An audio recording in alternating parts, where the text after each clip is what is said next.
reforms, and we're looking at whether we can redesign our democracy by amending or going through these constitutional reforms. We are asking a critical question of whether these reforms strengthen our governance system. And today we're going to be looking at reforms, the proposed reforms at the Supreme Court, that of Parliament, that of the elected district chief executives, and indeed the general electoral reforms. Do you think that these are going to strengthen our governance system or promote our democracy? My name is Kweku Atakra Jumo, and I'm the host. My guest is seated in studio to help me do justice to this conversation. I must mention that my guest is very passionate about the governance system we practice and how we can tailor our governance system to development. You can join us on our social media. You can join us on ZFMGH on Facebook, or you can join us online on www.zmultimedia.com. www.zmultimedia.com. You can also join us on our WhatsApp. You can send your comments, your contributions, and your suggestions to our WhatsApp on 0544321019. 0544321019. We'll take a very short breather here. When we come back, we'll take news from around the world. Do not go away.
Your contributions and your questions to our WhatsApp number 0544 321019.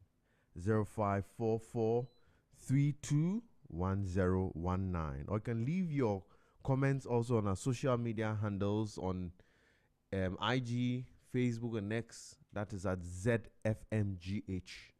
ZFMGH. For news around the world,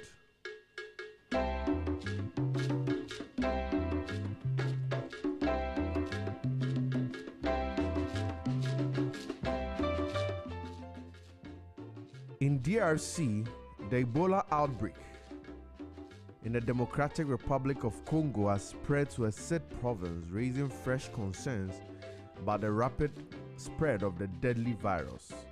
The Africa Centers for Disease Control and Prevention says the man has died in Buta, the capital of Basulele province, after traveling from neighboring Hantulele, where Ebola cases have been already recorded.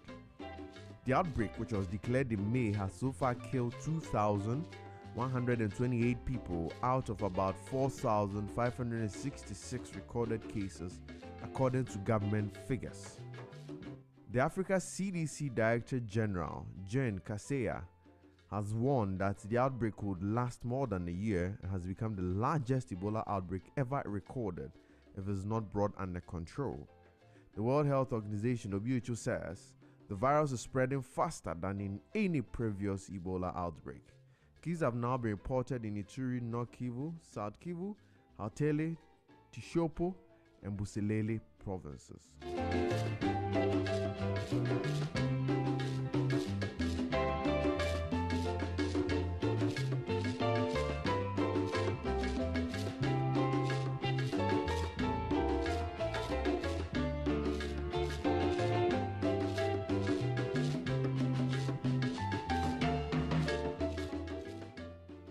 Now, in the United Arab Emirates, the UAE has accused Iran of attacking two vessels linked to its national oil company, ADNOC, while they were sailing through the Strait of Hormuz. ADNOC says the two vessels came under attack on Thursday evening, but the situation was brought under control. No injuries were reported. The UAE Foreign Ministry has strongly condemned the incident, describing it as a hostile attack and accusing Iran of using the strategic waterway to exert economic pressure. Iran has not yet commented on the allegations. The latest incident comes just days after the UAE reported another attack on an ADNOC tanker in the same waterway. That attack also caused no injuries, with the UAE blaming Iran's Islamic Revolutionary Guard Corps, the IRGC. Tensions in the Strait of Hormuz has intensified as Iran continues to restrict shipping through the strategic waterway and demands payment from vessels using the route. The United States opposes Iran's position and has imposed its own blockade on Iran's shipping.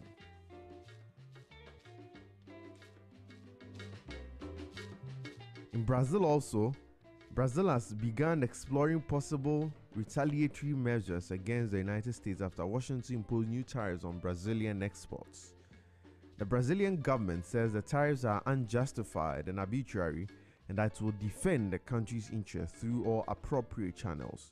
The move begins a process that could eventually lead to Brazil imposing its own tariffs or other restrictions on American goods and services.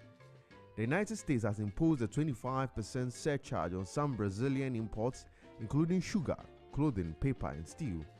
Brazil is also considering other options, including reducing or removing import exemptions and restricting imports on U.S. products and services.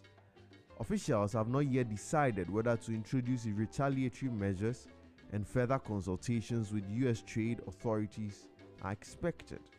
The Brazilian government source says possible action could go beyond tariffs and include suspending patents for some pharmaceutical and agricultural products. The dispute comes as U.S. President Donald Trump continues to pursue higher tariffs on imports from countries from around the world.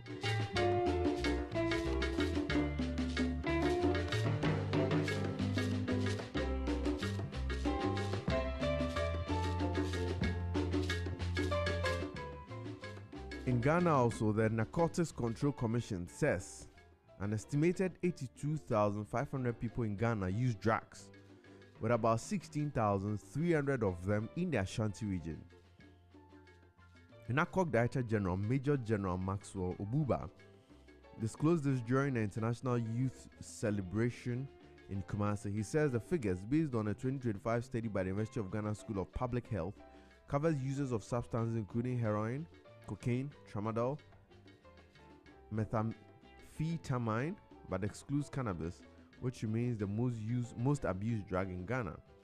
Major General Obuba also reviewed that HIV prevalence among people who use drugs in Ashanti region stands at 6.6%, compared with a national rate of 1.4%. He says the statistics highlight the urgent need for stronger prevention and intervention programs, particularly for young people. The NACOC Director General is urging families, schools, and communities to intensify public education on the dangers of drug abuse. He also called for greater support and rehabilitation services for people struggling with substance use.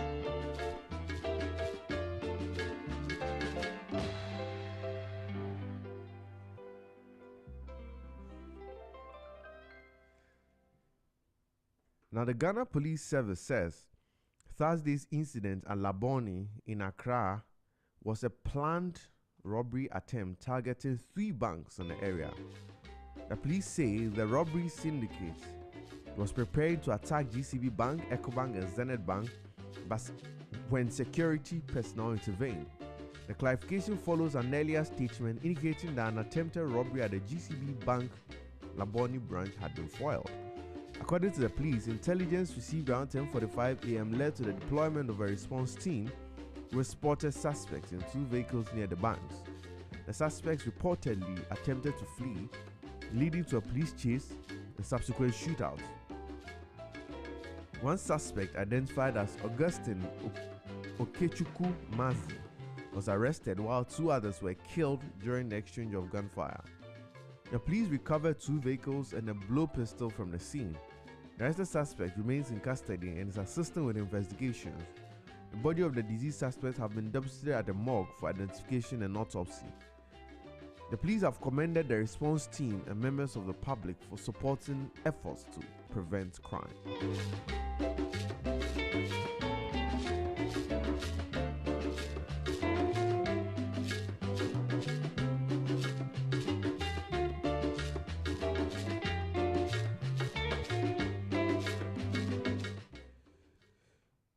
Many thanks for staying with us to the Focus on Zed 101.9 FM.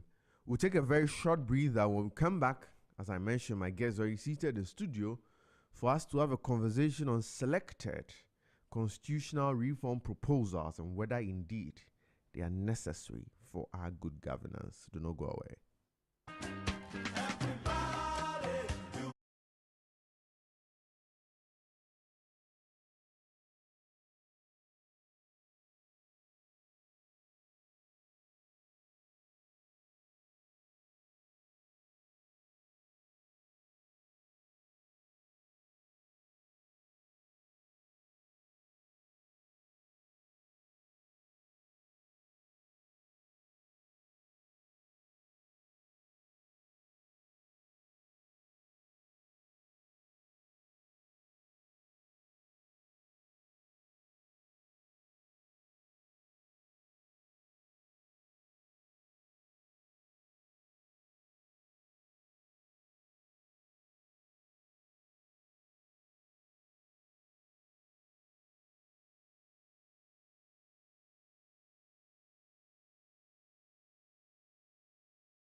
Last week we started some conversations on the constitutional reform, and particularly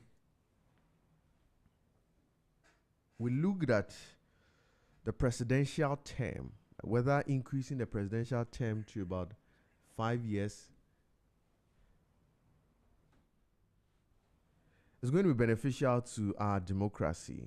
Today, we're looking at other aspects of our constitutional reform or Constitutional Review Committee's report and the white paper issued on it. And we're going to start by looking at the part of the reform which speaks to changing the election date. And I must say that I've been joined in studio by Dr. Kenneth K. Obeng, who's the CEO and resident consultant of Kethama Consult. Doctor, you're welcome. Thank you. Later, I will be joined online by Dr. Abafo Ajimendia, who is a governance expert who also help us in the conversation. So, Doc, let's just jump right into the conversation. Let's look at the bit of the report which proposes that we're going to move our elections from, or is proposing that we move the elections from 7th December to the first week in November. And indeed, their reason is that we need some time to transition governance so that we can put all the necessary structures in place before the next government takes over, so that there's not a rush. Then we would have it will look as though there's been a drastic change in a very short time. What do you make of it, Doc? Thank you, Kweku. And I want to say a very good morning to all our cherished listeners. And I also want to thank our CEO here, Nana Osafueje, for doing a good job getting ZFM 101.9 on his feet, and getting the whole country to hear what is going on most of the current affairs and discussions. So I'm happy we have met here this morning, just as we did last week. And I thought you give a few recap of what happened last week as far as the presidential term was concerned. And probably could have put members or listeners online to try and come along with us if you can make up a few. All right. I mean, since you are here, I can give you the honors. I mean, you had very insightful contributions to make on it. So since you are here, I can always give you that honor. Right. Thank you. You've pushed it to me, and let me start by saying that I recognize the contributions of Prof. Professor Abafo last week, and also Mary, who all made very good contributions towards the constitutional proposal to amend the 4-year term to a 5-year term period. Yeah. And I think most of the discussions were centered basically on whether or not there's a need for that extension of time. But you agree with me that most of the panelists were online that if only we can be assured that the president's performance over the period will be something that is sort of encouraging. Yeah, but I guess we also agreed on the underlying basis of the fact that there, whether 4 years, 5 years, 10 years, the underlying factors we must resolve. If we're able to resolve it, I think you even proposed that even 2 years. Exactly. It's going to be enough. I certainly was against the 5 year extension of the 5-year period, because as I argued, when we look at the history, the 1969 Constitution made a provision for 4 years. The 1979 Constitution made a provision for 4 years. And so was the 1992 Constitution, which shows clearly that Ghanaians generally have come to accept the 4-year term. We only mentioned the 1960 Constitution And then the 1965 that made the 5-year period as the tenure for the president. But we realized that it couldn't stand the test of time. So with this 4 years, I was of the opinion that we should let it run as it is. Yeah. Any serious government should be able to do what he's supposed to do within the 4-year period. And when you look outside, you will see that most constitutions of most advanced countries, where we are all aspiring to get to on a 4-year tenure, the US and others are all on 4-year period. So since we cannot be assured that this president is performing and therefore we should let him go 5 years, and we also made the point that if the president is also not performing, should we wait for the 5-year period? Then it becomes an issue that we should let the 4-year period remain so that we don't put the cart before the horse as to whether the person will be able to deliver within that period. If the person is not delivering, we are all praying that he leaves quickly because we don't have the constitutional provisions that can enable us impeach the president. Because it's very difficult since the president is always having probably the majority in parliament. And in that case, impeachment processes become very, very difficult. So in that case, we should let sleeping dogs lie. And for the sake of the country's protection of the 1992 Constitution, we should let the 4-year period remain, so that we don't get opposition people to wait too long and start planning anything that would disrupt our Constitution. Such day in the first week of November as the Electoral Commission may, by constitutional instruments, specify. Response of government. Government accepts this recommendation. Fixing the election period within the first week of November provides certainty and predictability in the electoral calendar. It allows the Electoral Commission, political parties, civil society organizations, and international observers to plan in advance. The committee's proposal provides more specificity and certainty. A fixed period also facilitates the orderly transition of government by ensuring an adequate interval between the election and the inauguration of the incoming president on 7 January. Right, so government accepts it, and the reason they're accepting is that they want time so that the transition can be smooth. What do you make of it, Doc? Kwaku, the reasons don't sound acceptable, okay, in my opinion, because there are always preparations towards the December 7th elections. So I don't see why we have to move it a month earlier and say that still that will give another preparations. The EC has enough time, all the period up to December 7th to do the necessary preparations. Whether international observers or all other parties, everybody prepares towards the December 7th elections. I'm making this point because we have observed all our transitional periods, and it hasn't been the best. I'm saying that it hasn't been the best because it always brings a period of some kind of,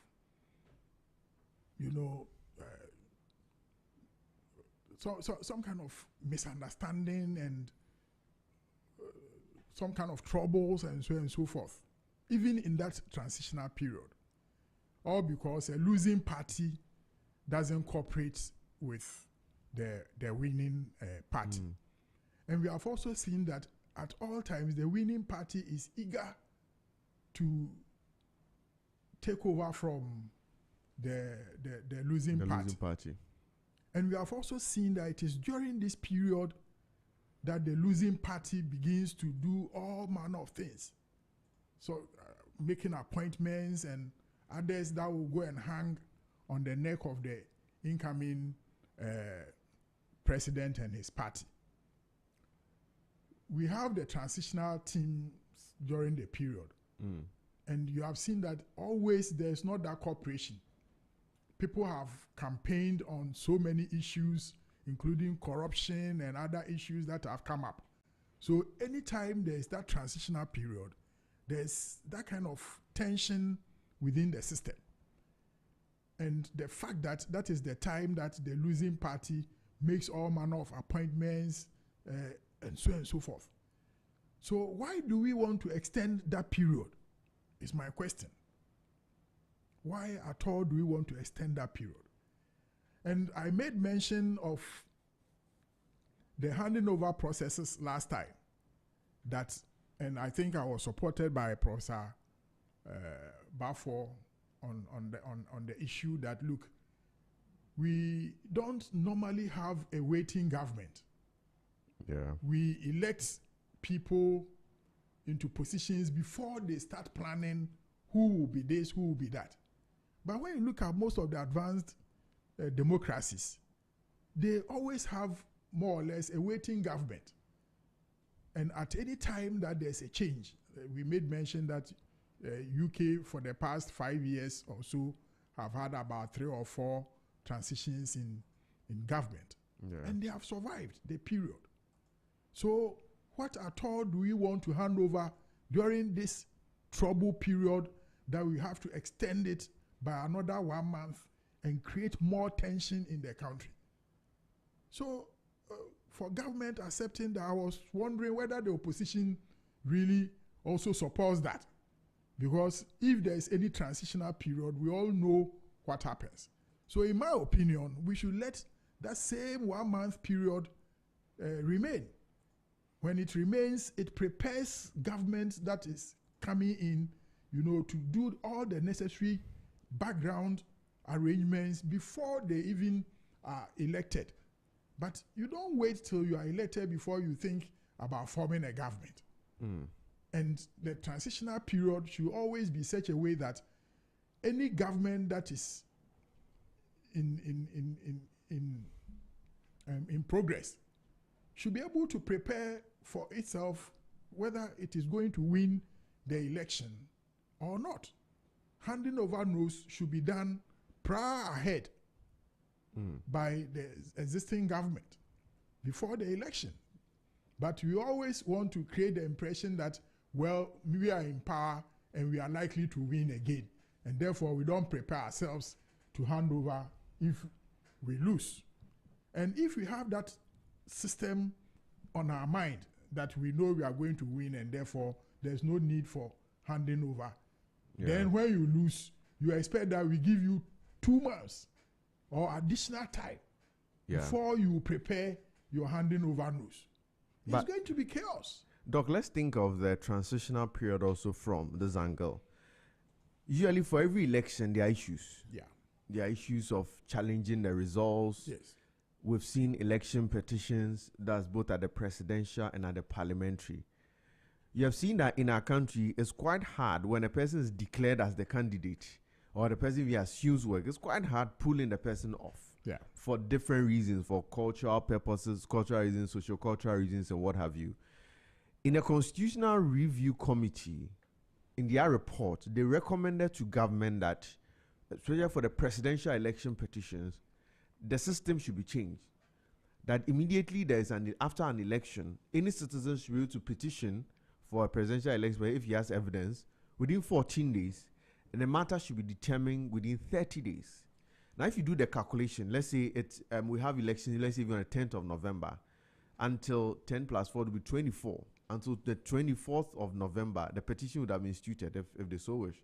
By 24th December, there should be a determination. So then we know that whoever we are going with, the person going to be president or is going to be changed. Previously, we've had a situation whereby by 7 January, whoever is won the election will be declared. And in fact, I recall 2012 election when we had the election petition, people were literally begging that, look, if the decision goes in the way of the New Patriotic Party, there will be war in the country. So don't you think that these are also justifiable reasons why we should move the election forward so we solve first, maybe let's start with election petition issues. And I even will focus even on Saul. These people who were disenfranchised for about 4 years. Yeah. Presumably, or perhaps because after a new government had come, there was no priority to be given to it. But if we're in that transitional period, don't you think we can resolve these electoral disputes and what have you? Kweku, I'm so happy you are a lawyer, in fact. And as a lawyer, we should understand the process in court. Yeah. Do we have to give a time limit for the court to make a decision if evidence and others have not been gathered properly within the period? It's not tenable. But it's actually So where we are aiming to go to. Yes, but if you can't give the court a deadline that, look, within this period, give us a decision. Because the court will have to sit severally depending on the evidence and appearance and whatever processes that need to be done. And if you give the court, let's say, 30 days to give a verdict, then you are virtually telling them that whatever that will be available at that period, they should give a verdict. By seeing the 2012 election petition, Yes. it traveled from, let's say, about January to about August. Yes. Which put the whole country for about 8 months in suspense. Exactly. For governance purposes, I presume that the president himself was unable to work fully because he doesn't know what the outcome is. Now, when we tried it in 2020, there were reforms in the election petition. 2012, in fact, Jazeni Ebua would concede that 2012 they had never seen anything like that. Yes. So they gave free room. People could joined us. So the NDC would come and join through Chachichikata, lengthen the whole process. Yes. 2020, they brought rules that were going to limit it to just the parties. Yes. Which we saw it reduced to a shorter period. Now, they have realized that, and I guess in the wisdom of your Supreme Court, after elections are declared, the pink sheets are available. Every document you need is available within that 14-day period. Are they normally available? They are, or they ought to be available.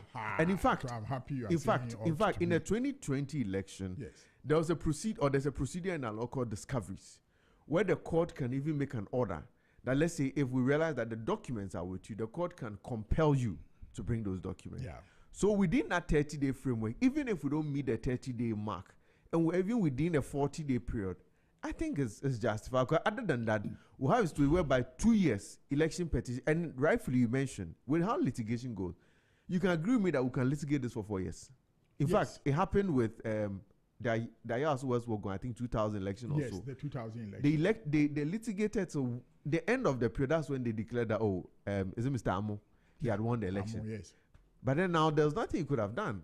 So the 30-day makes sense. I don't think so, Kweku. I sincerely do not think so. Okay. You see, even the last petition that was handled, was it acceptable to the losing party?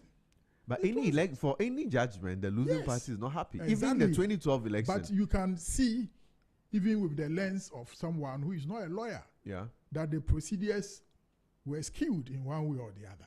How were they? I think the court. It was purely court procedure they used. Yes, but I'm saying that we should give the court the chance to do its work without time limit.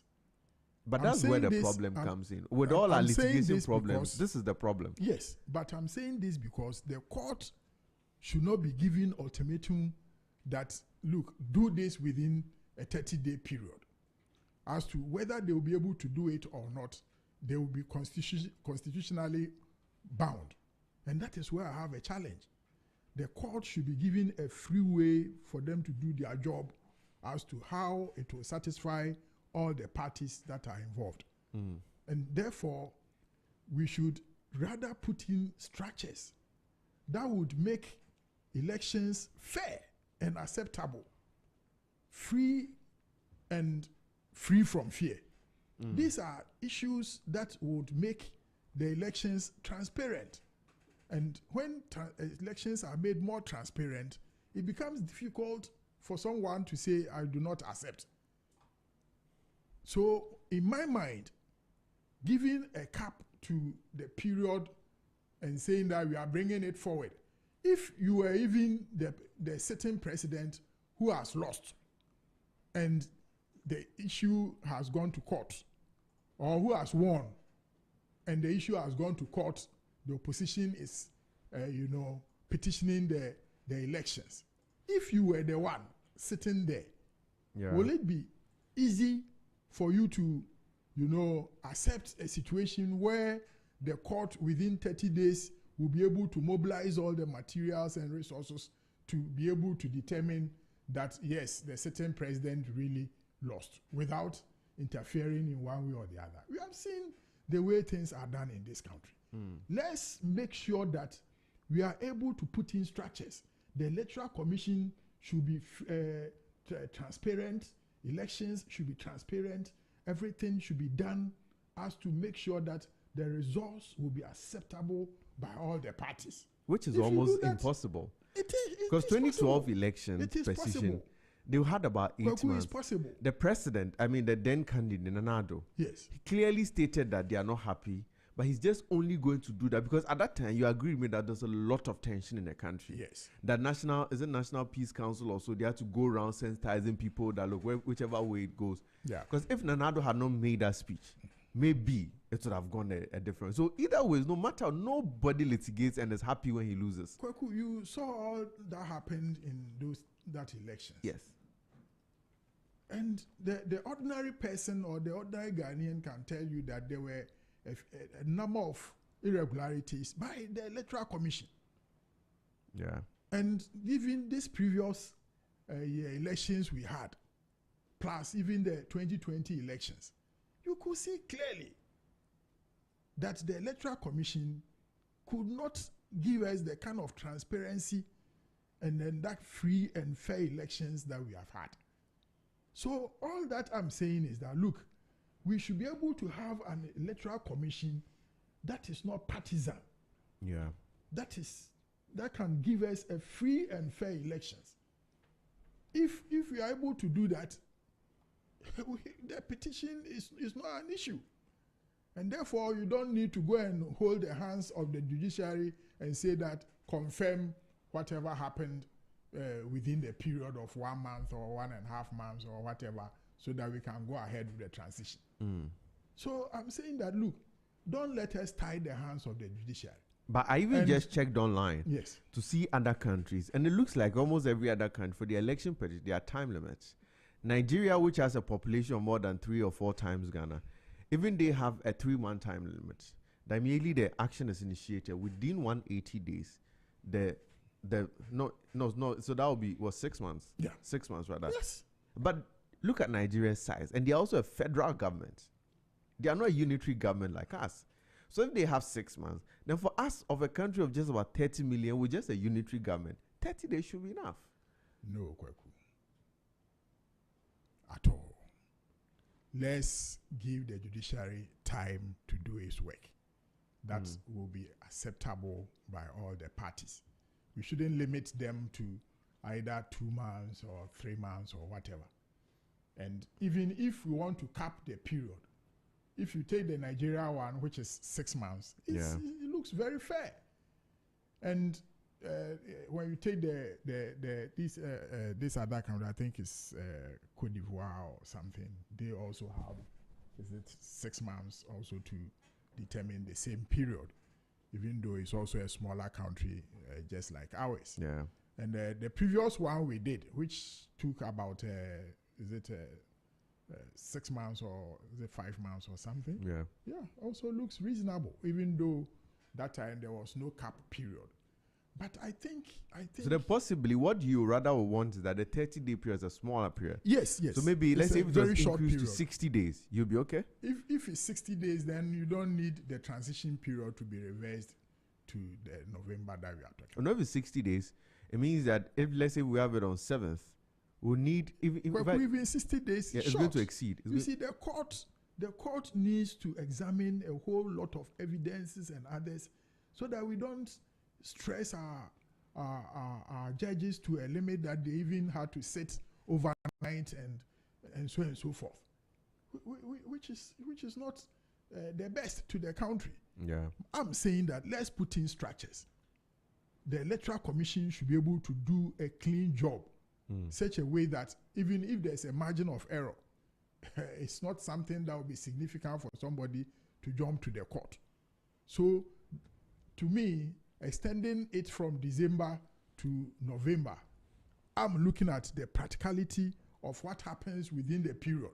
But somebody, a listener is asking that beyond the elections, how about runoffs?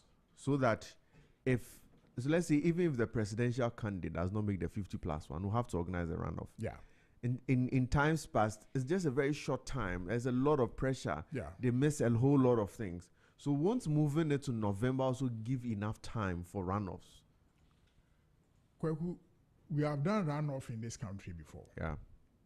And that runoff was within the same time period, the December 7th election, and then also... Yeah, but we saw how tight it was. Let's look at the 2008 elections. Kweku, what is tight? Election is supposed to, go through that process as it may be. Yeah. It is not, you see, any time is extended for elections, it rather brings a whole lot of tension and troubles and so on and so forth. Yes. So even if it's a short period that you have to organize this runoff, so be it, so that people will prepare. But I'm saying that the Electoral Commission should prepare from ahead. Yeah, agreed. That but you see that this period is this, and then if there's a runoff, this is the period. That's true. But you see that when we have the December one, yes, let's say we have the runoff, let's say around 20th December around or something. 20th, thereabout. Yes. Now, when we get the president, it means that the transitional period now is just about 10 days or less than 10 days. Of course. But won't that also affect the government? Rather, where if we take it to November, let's say we have the runoff even by 20th November, let's say by 22nd, the candidate is declared. At least he has about a month to fully put structures in place for the next government. I've said severally, Kweku, that every government should prepare itself to govern. We shouldn't have... No, not them, but then the transition. Yes. And the transition is what I've already spoken about. That we have seen transition period that parties do a whole lot of things. Yeah. And therefore, that period is where we should be able to look at if you are making any constitutional issues, prevent the outgoing party and the president to be able not to be able to do certain things that would end up, being a carry forward into the incoming government. Yeah. If there are issues or changes within that will strengthen that capacity, that is where I'm looking at. But in terms of, if you give a long period, you see, sometimes I say that we unfortunately compare ourselves to advanced democracies. If you compare yourself to an advanced democracy, you should be able to have the supporting structures that will make sure that things can be transferred so smoothly within the period. We are not like them. We don't have the structures.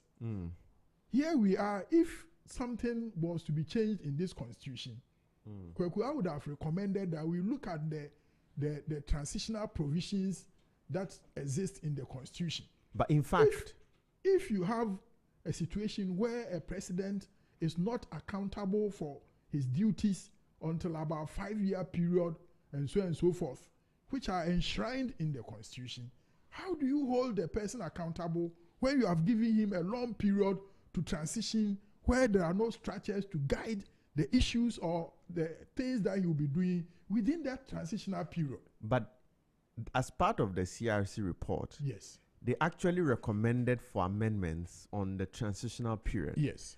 It was rejected, although. That is the point. But government's rejection was on grounds that there's a transitional act. So instead of rather amending the constitution, let's rather put these structures in the transitional act to govern that transitional period. Kweku, transitional act doesn't overrule what is in the constitution. But actually, the constitution It doesn't. The constitutional guarantee is only on the accountability. Yes, and that is the point. Yes. No, but the transitional that is the period. point. Accountability. Yeah, but you see, the transitional period, the transitional act will govern actually what goes on to that transitional period. So sad that if we put in requirements that you can't make any appointment after you lose your election, any appointment that is made is void. that is in the Transitional Act. Yes. Is it constitutional? No, but it need not be constitutional. If the constitution does not prohibit it, yes, then the act becomes the so foremost law. whatever he does, you cannot hold him accountable. You can under the act. Let's say that when Nanado lost the election, let's say when Nanado overrules every act that is in conflict with it. With the constitution. Correct. But here there's no constitutional provision which specifically what is preventing us from holding the president accountable in the constitution. All that the president is supposed to act are provided in the constitution, and he has sworn but to not defend, on his transitional period. He has sworn to defend the constitution to the latter. Agreed. And if it is inside the constitution that he cannot be held accountable on the certain acts. No, he can be held accountable. Certain acts. It's just what we call a partial 5-year period. It's just what we call, why 5 years? No, it's what we call a partial ouster clause. That because again, we'll have to appreciate the fact that some officers come with immunity. Yes. So our president, no matter what, also we can't also seem to treat our president just anyhow. Yes. Some protection must be given to the president. Yes. So the law gives the president a chance, or give we the citizen a chance. That's given us a window within which to challenge his acts. 5 years. No, I think it's even 3 years after leaving office. Yes. Of which after that 3 to 5 years. Yes. Of which after that you can't challenge anymore. So if you have any problem, that time, where will the president be at that time? Who will then get up and say that when that sitting president was there, A, B, and C happened? And Kwaku, we have seen. So you propose that at any point we should call the president to challenge his acts. Of course. Of course. We put him there. And he swore to the constitution. Why shouldn't we be able to call him to answer to certain things that we have uncovered? That we have to wait till several years where the matter has closed, people have gone over it, and the debts or whatever that have been created will be hanging on our necks all the years to come. There was one issue I'm greatly aware at the power sector where certain plants were procured. Yeah. And those power plants could not help us within the period that we expected. That huge cost was signed off by the sitting president. Yeah. And that cost remained on the hanged on Ghanaians for a long period of time. They were all part of the energy sector debts that were rolled forward. Yeah. And which you and I are almost always paying high cost of electricity. And remember, it is one input that is really affecting industrialization in this country. High electricity cost. And recently, even some companies had to relocate to Cote d'Ivoire and some other parts, all because of the huge, energy bills that Ghanaians have been paying. Yeah. And this debt was written off. Who was to ask the president why you wrote those bills off? So, Kweku, what I'm trying to say is that. But won't you agree with me that with some officers again, even let's take the courts. Yeah. Judges make mistakes every day, even all the way to the Supreme Court. Even doctors. On human life. Exactly. But you see, we all appreciate the fact that you can have a doctor who will make a mistake. Yeah. But we appreciate the fact that so long as that mistake does not amount to gross negligence or a clear dereliction of duty, we'll give him that leeway. So same for the president. There are certain policies president will try, it won't work. So long as, let's say, there are no evidence of fraud, there are no evidence of intentionality, we may decide to allow some of those to pass. Because other than that, I can assure you that if government changes hands, every president will have to account for every single thing. And any contract or deal which went bad, the president will be held liable for it. Why not? That is the taxpayers' money. But isn't that going to put him in a box, not allowing him to experiment or explore? There are certain things that you have to be daring. You have to take the risk. With the risk, the higher the risk, the higher the returns. In that same way also, that risk can go left or go right. I agree. But what is risk? Yeah. You can't toil with a country with risk. A country must be governed by laws and by plans. which you. But if you take all the countries we adore, all and most presidents even take Rwanda. Yes. Take Rwanda. Yes. There are huge risks that the government takes. There are certain areas you can't imagine it being done in Africa. Yeah. But he enters the place. Yes. Definitely, I'm sure there are certain things you would have failed at. Yeah. There are certain things you would have excelled at. The excellent ones, we always talk about it. The failed ones, we learn our lessons from it, we move on. I agree. Yeah. But what prevents you from accounting for it? Why should you be immune to risks that you have taken with the people's resources? You should be able to, you see, if you have yourself immune, and you take yourself to undertake a risk which is not properly managed, which is not properly planned, which is properly not within the constitutional framework. Because the Constitution gives us a whole lot of structures, framework that anyone who swears to it should be able to govern within it, so that you don't take advantage of your immunity and experiment with the growth of the country or the management of the country.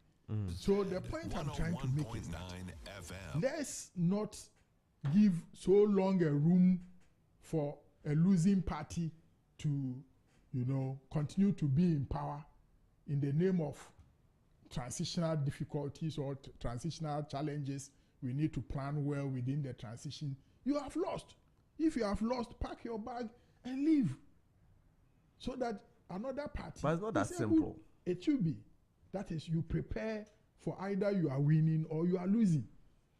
What I'm trying to say is that, look, our governance system is such that we should be able to make the transitional provisions work. That is, you prepare your handy over nose when you are getting into elections, so that you don't say that I've now lost, so I'm going to sit down and write my handy over nose. When you know that elections is supposed to be determined by the people. So when you are getting to election period, write your handy over nose. Write your handy over nose and prepare yourself. The opposition too should prepare itself to go and take into government. But in terms of you don't wait till you win before you look around and say, who is going to be my minister, who is going to do this, who is going to do that. You don't take the people into ransom like that. But in terms of the preparation, they have made a decision, and you should be prepared to move in and get the people,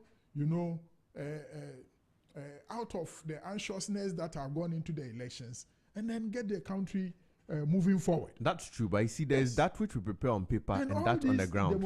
The democratic countries that we are trying to emulate, that is what they do. Yeah, but you see, you appreciate the fact that, let's say, we want to do this in our finance sector and all that. Yeah. But sometimes you go and pick the books and see the realities there. It's then that you are going to see what reality. If you are talking about reality, then it means that is why the president should not be immune. Why will a sitting president and government give wrong, assessment of the country's situation only for an incoming party to come and say that, we didn't know that this is how the situation was. And now if you give a longer period of transition, it's even going to be worse. It's going to be worse. So the point I'm trying to make is that, look, let's get our political parties to be up and doing. There should be transitional situations where, if you are the sitting government, you should prepare yourself to hand over when you lose. And the opposition government should also, the party should also prepare itself to walk in and take over controls. And the point here is that we still have weak structures where president appoints all the, heads of most of these institutions that are supposed to, serve as a watchdog to our constitutional framework. So the president then comes in and start looking for people to replace other people before those structures can work. That is where we have a challenge. Because out there, all these bodies that are mandated to ensure that the constitution works, are not the type that are changed overnight and so forth, because there's a new party that has come in. And that is where we are having those challenges. And I'm saying that, look, let's let existing situations work as it is. We shouldn't go and extend any mandate and create more tension within the period that we are going through that transitional period. I think we should let things work within that. If we were to have a situation, and I mentioned it last time, that if we were to have a situation where the presidential elections is different or is held separately from the parliamentary elections, then we can look at certain frameworks. Because as we have it now, it is a total winner takes all. And it is a full-time do and die elections, because it is a presidential and it is a parliamentary, all the same day, the same time. And Prof last time was talking about the cost. And I was saying that, look, if we want democracy, we should look at the cost in one way or the other, and we should look at sustaining the constitution also in a different manner. If you look at the cost and say that, oh, let's put presidential and parliamentary together because of cost, then you are also risking the continuous existence of the constitution itself, because that is where you always have issues coming up with petitions here and there. And you know, when it comes to parliamentary elections and then the presidential, the parliamentarians and the people within the area are always more concerned with the parliamentary elections, so that the presidential becomes more or less a secondary matter to the aspiring parliamentarians. So if you observe, you see that after counting the parliamentary ballots, you see the jubilation and others, and people even end up leaving the election place. Then the presidential is counted at a time that probably some people may not be keeping attention to it. And if the figures turn, then immediately it becomes an issue. Because why did my parliamentary candidates win, and in the presidential, my presidential candidate lost? Then quickly it becomes an issue. Yeah. So I really think that if we want to minimize all these petitions and others, it's a matter of holding the two on different dates. If we were to look at it from holding the two on different dates, we could make more progress and then minimize these petitions that come up. And election is such that, look, it is one, electing the people, and two, protecting the peace and the constitution of the country. And therefore, if we hold it on that same day and all that, every day we'll have issues coming up because of the two separated. So if you ask me if we're doing any such amendments and to maintain all these periods and others, we should have two separate days, one presidential and then one parliamentary, so that we can concentrate on the presidential in the counting and whatever and so on and so forth.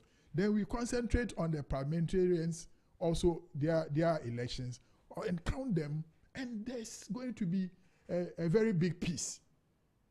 So that is my position, but not extending period and all that. The real fundamental challenge is sitting in the winner takes all that particular day, which brings all the tension within the parliamentary one and brings all the tension in the presidential one, and put a lot of stress on the EC.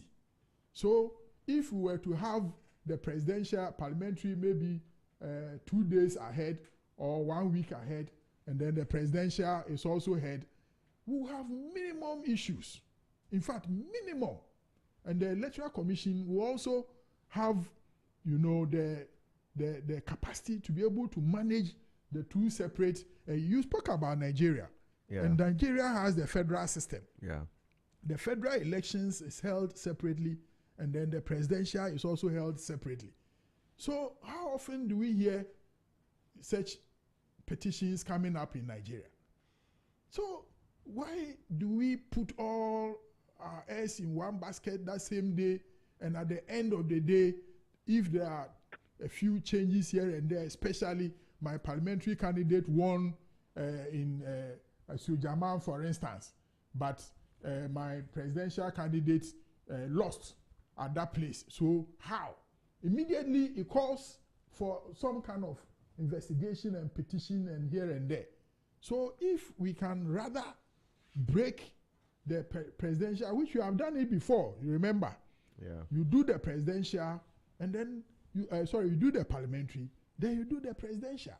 That would bring a lot of peace, and the transition and everything will be smooth and peaceful, and not a moment that send this to 1 month. Look, even if we send it to 2 months ahead of December 7th, that same problem will come, because we hold those two elections the same day. And that is the bane of the problem that we have.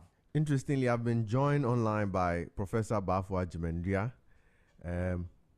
Prof, you're welcome this morning. Thank you. Thanks for having me. Yeah, thank you too for joining us. So we've been having a conversation on the CRC report and government's response. And what Dr. Obeng has been discussing has been the proposal to move the election from the 7th of December to the first week in November, which Dr. Obeng is vehemently opposed to it. The reasons advanced for the movement, there are numerous, including to cater for election petitions and runoffs and what have you. But Doctor still thinks that is not necessary. And he's proposing that if there's any move, we should rather split the presidential elections from the parliamentary elections. Prof, what do you have to say? Well, let me greet my good friend, Dr. Obeng, and thank you for your commentary.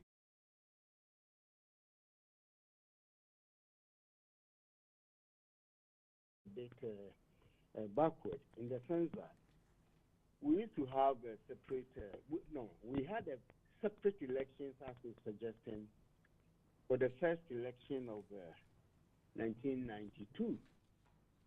And it led to such a problem that the Electoral Commission, through IPAC, trying to bring that parliamentary and presidential elections be held on the first day. So we have suffered exactly what he said before. And that is what led to the change, to bring the two together on the same day. The issue is that moving the election to early November from 7 December, as proposed by the CRC, which the government, I think, has endorsed, makes a lot of sense. It's not only the petitions. Of course, the petitions are part of it, but we are not expecting that there will be petitions anytime we have elections. He made a point about the Nigerian federal structure, where they hold elections on different days. It's a federal structure, so their elections are for the state governors and one for the presidential. So there's a big difference there. Moving it to early November also allows for proper transition. You know, we have not been monitoring the transitions, but there have been a lot of difficulties with the transitions. I think we need to tighten the transitional regulation so that when the party loses power, there are certain things they can and cannot do. As you know, the last elections, for instance, there were all kinds of controversy over last-minute employments and contracts and all kinds of things. I think we need to tighten that. But coming back to the elections, you see, the first time they had the separate elections, what we saw was that while the presidential elections is done and we know who won, everybody will go to vote for a parliamentary candidate of the winning party because of the way our structure is centralized. We know that our presidents are so powerful, they invested with so much powers. So if you don't belong to his side, then certainly you're going to lose in many ways, including development in your area. So people quickly run to the candidate of the winning president. In the same way, if even we have the presidential after the parliamentary, what is going to happen is that once the parliamentary majority is determined, it's going to influence how people vote for the presidential. Yeah. So I think the best thing that Farijan did with his DC at the time, through the IPAC, was to bring the parties together for them to accept that we do the elections on the same day. And I think it's a good thing. We have to maintain that because of the problems we had when we did it the same day the last time. I do agree with him on the needless controversies that follow our elections. But I don't think changing the model at this point will solve the problem. The problem is that oftentimes the counting is an issue because somehow we are unable to curb party stalwarts who go to certain stations, not across board, but there are certain areas that are problematic. Even before elections, we know that this area we're going to have a problem. And since our first elections in 1992, there are certain areas that have always given the country a headache in terms of the people comporting themselves and all. And I think with that, the security agencies are able to develop their own strategies for containing it. So unfortunately, I should say, still we have controversies, and they will continue to have controversies. As for the petitions, look, no matter how we structure our system, because the system is so polarized between the two political parties, no matter what happens, the loser is going to protest. There have been, in fact, from Kufuor's time, NDC filed a petition against the elections. And since then, almost every election, there's some kind of discontent. Can we cure that? Prof, the issue on the petition is not that when we move it to November, it's going to cure it, but for us to have enough time to determine the petition before the next government takes over. So the CRC report recommends that there should be a 30-day period for determining the petition so that whoever is taking over government, I mean, we are not in doubt, because if we look at the 2012 election petition, for instance, now people were very concerned about the fact that what if the Supreme Court declared in favor of Nanado? That's going to mean that a certain president is going to leave power, is going to create a lot of tension. So then the proposal is that let's solve this by giving some time before the next government take over, so that we are not in doubt in our minds who is actually the president, so that 30-day period in determining it, we can do it between November and before 7 January. That's correct. I agree. And I start with the CRC. And I think the government accepted this proposal. So it's not just petitions not coming. Yeah. Right. But also the period we need to ensure a more effective transition. Yeah. Also, another important point that has not come to this conversation this morning is when you have to have a runoff. You remember Kufuor and Mills, I think the first Kufuor election, 2000. We won for what? We won for rerun. And because of the timing of the elections and the timing of the handover, the EC had to organize elections at around 24th or 27th. Yeah. Only because the handover is January 6th. And we have had runoff elections in our system on a few times. And that puts on due pressure not only on the EC, but on the political parties and the nation as a whole. So you consider cases where we have to go into a runoff. Then you see the wisdom in moving the dates from December to early November, because it gives room for a runoff to be properly organized, for the party for the nation to be ready for a runoff. We have experienced it twice. But Prof, on this, doctor thinks that, in fact, then we even use the test case of, is it the 2008 elections? Yes. Doctor thinks that before you come into office, as in anybody who goes for an election, you should be ready. So whether there's a runoff, even organized on the 28th of December, elections are, let's say, declared on 29th or 30th, you should still be ready that for that 6 or 7 day period, you're willing to take over. I'm not even thinking now, I'm not talking now about the handover. I'm talking about the shortness of time in organizing a nationwide presidential election when there's a runoff. Okay. That's my point. And for the, he's right. Before we come into office, maybe you have ideas who should be my minister of this. So forming the government has not been the critical issue, even though even Mahama took him some weeks to put his government together. You see. So that is another issue. But I'm now focusing on the time to organize, prepare another round of campaigning, and then we have elections just within 2 weeks. That has been, if you were around during what's the name, Farijan's period, that time I was working in the country and I worked very closely with him through CDD. And I observed the pressure that came on the EC, the pressure that came on the political parties themselves in terms of initiating another round of campaign. And of course, the pressure on the nation, the national security that has to reorganize to survive election. It's so many things here. So I don't know why we should put the transition date and the election so close, just giving it just roughly about 3 weeks or so for this to happen. So I think for me, the important thing is whenever there's a runoff, we should have adequate time to organize it properly and ensure the success of the elections. The other one will be the transition itself.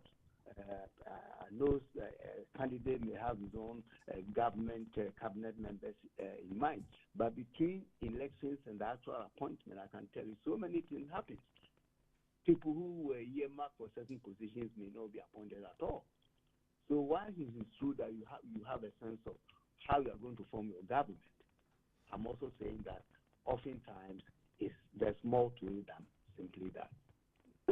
Right. Thank you very much for your insightful contribution. Now let's move to the second issue on the size of parliament. And I'll read the CRC report and what government said, then we can discuss and look at its effect. So on the size of parliament, the committee recommends amending Article 93A to provide that parliament shall consist of not more than 276 elected members, thereby capping.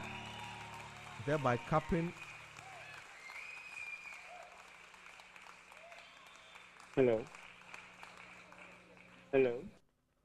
Prof, can you hear us?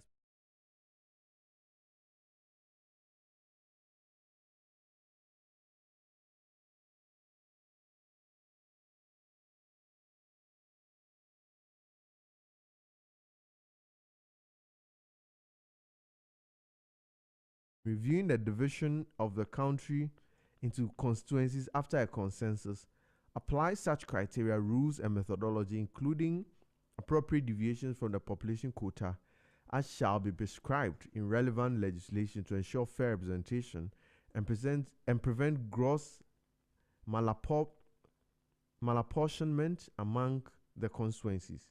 Now, this was government's response. The government accepts this recommendation subject to modification. The government agrees that the membership of parliament should be capped, but proposes that the ceiling be fixed at 300 members rather than 276. Of the 300, 276 will be elected directly through competitive constituency elections, while the remaining 24 will be elected through proportional representation among women, persons with disabilities, and the youth. An independent study is to be commissioned into the feasibility of proportional representation, capping the membership of parliaments in this manner to Now, capping the membership of parliament in this manner is a cost-saving measure with positive fiscal consequences and to promote greater accountability by preventing the proliferation of constituencies. The corresponding amendment to Article 47 requiring the Electoral Commission to apply legislatively prescribed criteria when reviewing constituency boundaries will introduce greater transparency and objectivity into the boundary delineation process. So I guess what the CRC proposed was that, yes, we should maintain the 276 members, but government is saying that no, let's up it to 300. We'll still elect the 276, but then now there's going to be about some 24 people who are going to come in, but they're going to represent what typically they call minority rights, that's women, persons with disability, and the youth. Now, do you think that this is is necessary in the first place? And Prof, maybe let me start with Dr. Obeng, then I'll come to you, Prof. Okay. Yeah, so Doctor, what do you think of this? Now, government has introduced some 24 people who they said they'll be elected through proportional representation among women. And I don't even know how that is going to be done, whether now we're going to have a different election where we will elect the 276 for a constituency, then I'll open up another election for us to vote for 24 people who represent these categories. I mean, do you think it's feasible?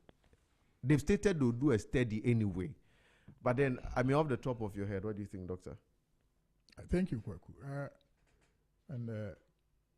Just let me say that it's something that should be a non-starter.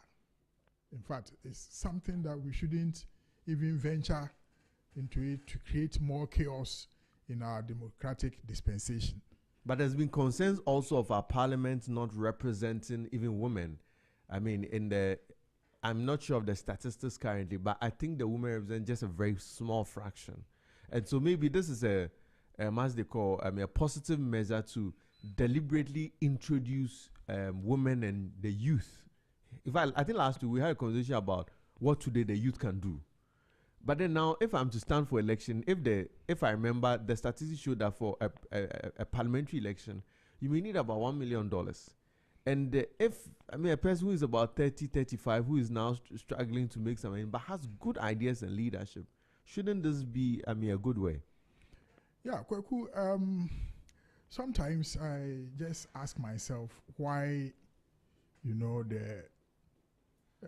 it comes to a time that I want to find more troubles for ourselves when we are supposed to rather get the constitution, making it more fluid and making it more maturing. You see, what is democracy? It's the choice of the people. We shouldn't get into a situation where we want to put something on top of what we are supposed to get democracy to work. The people are supposed to select their own people. If they want a woman, they will select a woman. If they want a man, they will select a man. If they want a young guy, a youth, they will select a youth. Yeah. So why do we want to, dilute the democratic process by saying that, well, we are reserving certain seats, to certain people because they on what grounds? That either the youth are many and therefore we should bring a rep to come and help in the August House of Parliament. But Kwaku, one thing is the Constitutional Review Committee even did not recommend this. That is the first point. So why the 24 additions? Yes. So why is government trying to come out with a different thing that is on their own, either their own study or their own opinion?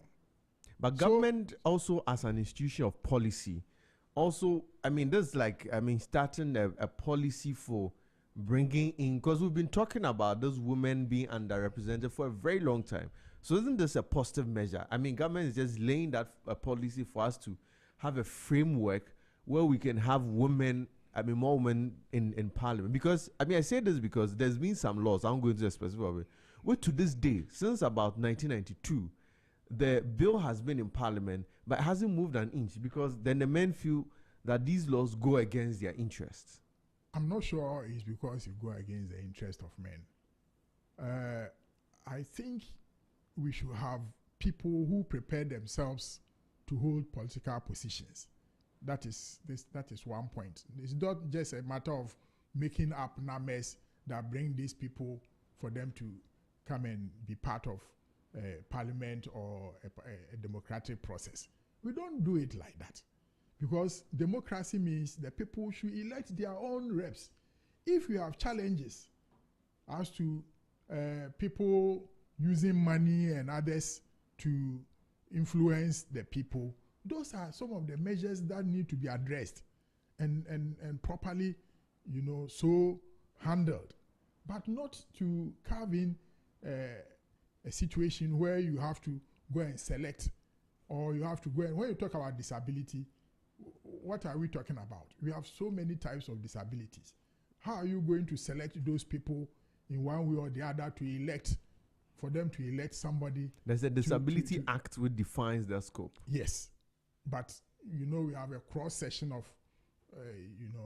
disabilities, and it's going to be difficult for them to elect a rep. But on a more serious note, the point I want to make is that the 276 members in parliament is even too much. It is too much. Ghana is a small country, and we have 276 parliamentarians. Kweku, have we sat down to look at the cost of maintaining one parliamentarian? We mentioned the salary as a small amount, but that is not the cost, the only cost of maintaining a parliamentarian. And look at the number of ministers that we have, which I agree that is capped at the 60 that we are talking about. So if you are to have 276 members of parliament, it is even too much. Last week I made a mention that in running a country as a chartered accountant, that is the way I look at how to run a country. Freeing resources to develop the nation. Freeing resources means the machinery of government, or the three arms of government, should be maintained in a state that we don't expend so much on these three states of government, the three arms of government, so that we can free resources to provide simple boreholes and others that people, when I'm traveling, and I see most of the villages, people even crossing one road, for one side of the road to the other with a bucket of water, crossing the main road and so forth. Children going to fetch a bucket of water and walking a long distance before they go and take their bath and go to school. Which kind of country are we in? And look at the expenditures on our parliamentarians. Look at the expenditures on our ministers. Look at the expenditures on our judiciary, and which the Supreme Court, luckily, we want to cap it so that somebody doesn't appoint so many of them. Yeah, we'll come to that. To some of those positions. It is a huge cost. So, to me, the 276, if you ask me, for the next 30 years, we should not even increase the 276 members in parliament. Compare ourselves to Kenya, I mentioned it. How many parliamentarians do they have? How many ministers of state do they have? So, and we have more than double what they have. That country is about 4 times Ghana. So, if we want to expend the little taxes, and government tells us that about half of our taxes go into the payment of emoluments for government workers, including, this parliamentarians and everybody that goes into it. So the taxes we collect, if half goes to finance that, the over 35 million people that we have in the country, they are going to use half. And how many are these people? That the rest of the country is going to use half the money to develop. What kind of development can we be? So apart from the fact that the parliamentarians are already too many, which is number one. Number two, we should not add to it. Number three, the selections and others that we are making and which we are trying to justify in one way or the other looks to me not, tangible enough for us to alter the 276 and send it to as high as 300 parliamentarians. It is not fair to the ordinary Ghanaian. If there are so many other provisions where women are encouraged, because the president has a room to appoint ministers. Appoint more women if you think that is what will help you govern properly. And as I said, anyone who wants to go to the August house, the highest house of the country in determining governance, the person should have prepared himself properly. But in terms of the legislature, because this governs strictly on legislature, when government appoints people, they are at the executive level, they determine policy. Yeah. But legislature, which is passing the laws, don't you think that diversity is necessary? Because we are battling with a situation whereby the majority rights are being considered by their representatives in parliament, and then what has come to be called the minority rights are not considered. So you see that a law will be passed. It looks like the law does not focus on some other aspects of it. Let me even correct this passing laws by parliament as a factor or as a point that sometimes you have been using to try to say that is what parliament is supposed to be. So when you take the interpretation of parliament, for instance, when you bring it into Twi, we call them Mrashe Bedwafo, which doesn't describe the actual, work that parliament does. Parliament only doesn't pass laws. It doesn't. There are so many other functions and activities that you need a gross, variety of professionals to go into parliament.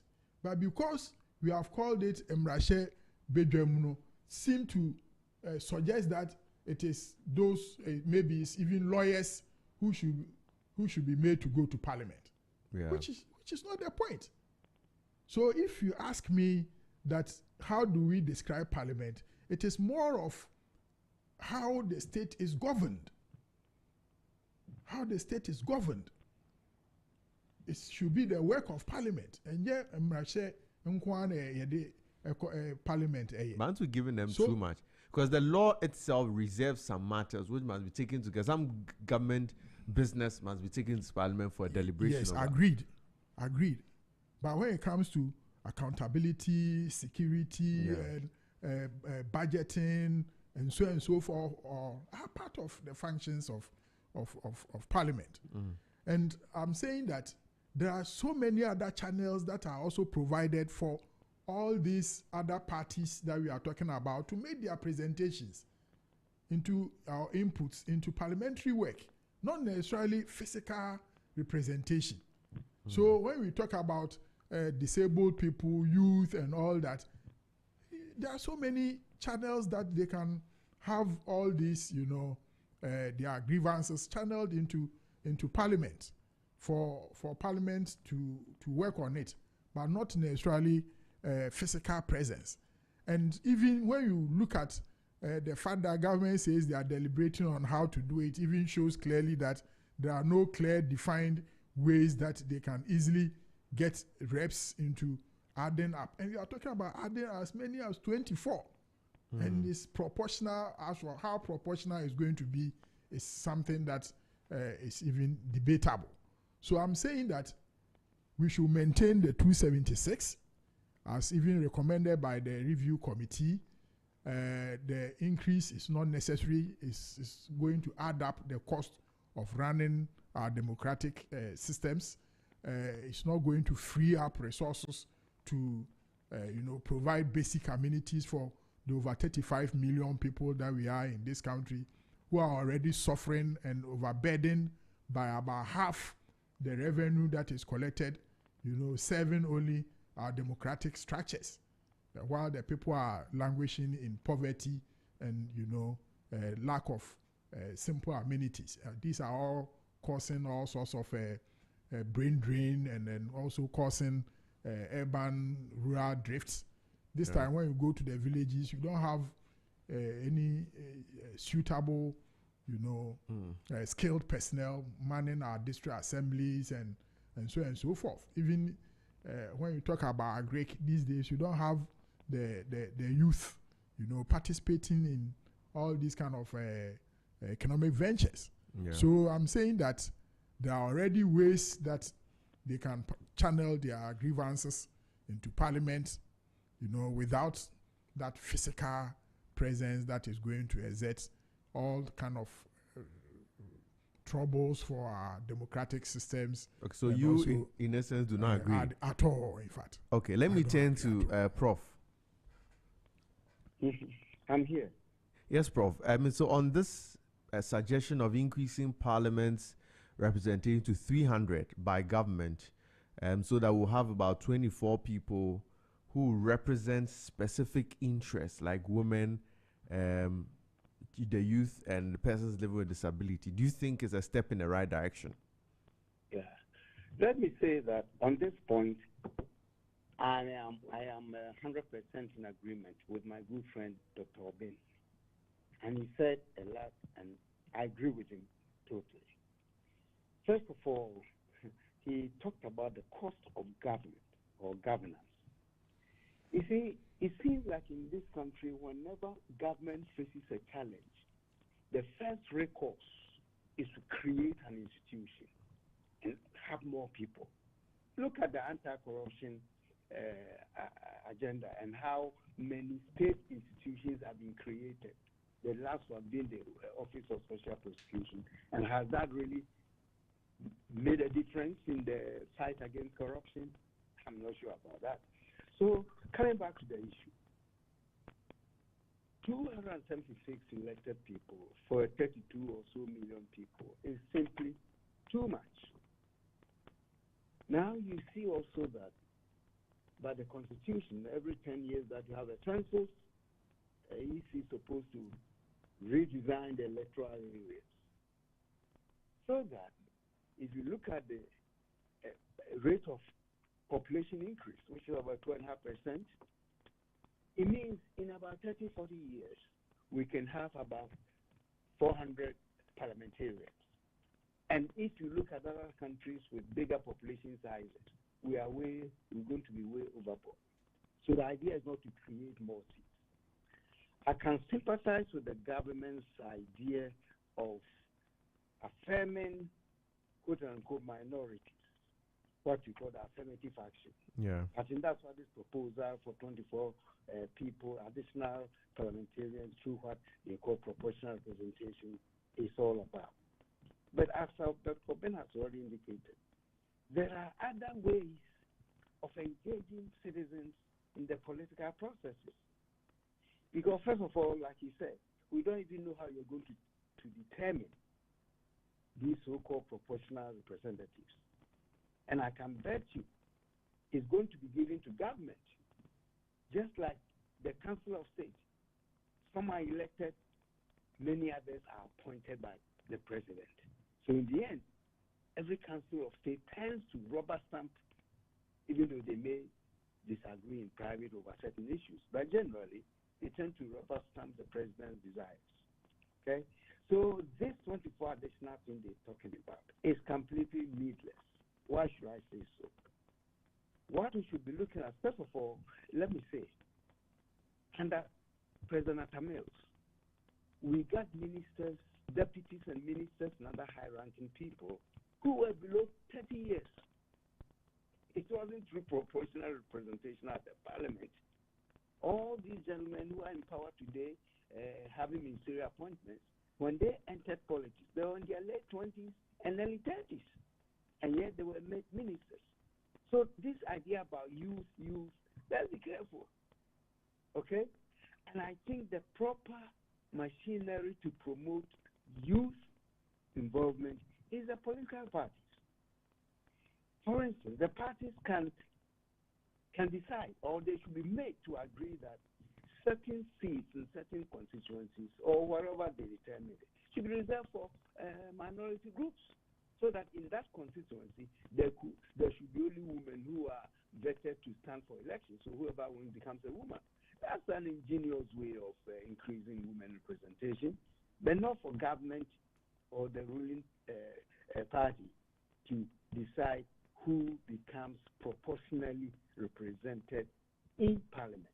It's anti-democratic, that move. So the solution, in my view, as I keep saying, is for political parties to be obliged to give certain seats for minority groups, and that will satisfy this whole idea of affirmative action. Secondly, more importantly for me, we seem to forget that democracy should start from the grassroots. In Ghana, we have top-heavy democracy, directing everything to the grassroots, to the ground, when in fact it should be from the ground up. Why am I saying this? Look at another proposal by the CRC for elective DCs and MMDCs. Yeah. The government says no, because the government, the president, will like to nominate 5 people in every district, and include 2 women or so to speak, and then have a committee to interview them and retain 3, including 1 woman, for the people to vote. Why should the president be the one to nominate somebody in the district to be voted on? Why can't the people themselves decide who they want as their MCs or DCs? So in this country, everybody is rushing to the national level right after school.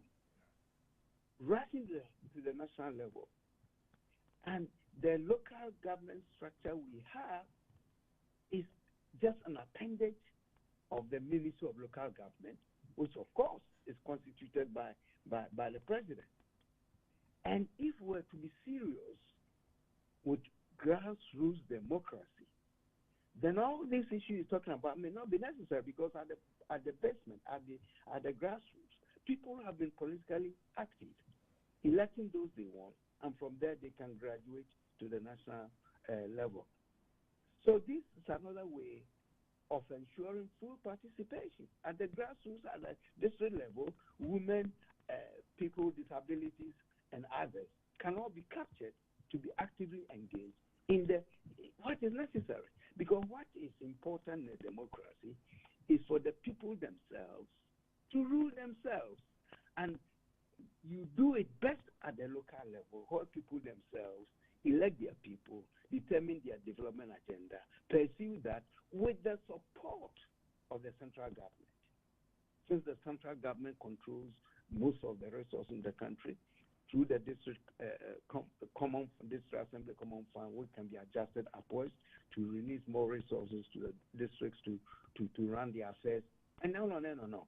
But this government, NDC government, has been captured when it comes to the idea of decentralization. It's been captured by the Kwame Nkrumah's idea of decentralization. But Kwame Nkrumah's idea is not the best idea. There are other possible better ideas.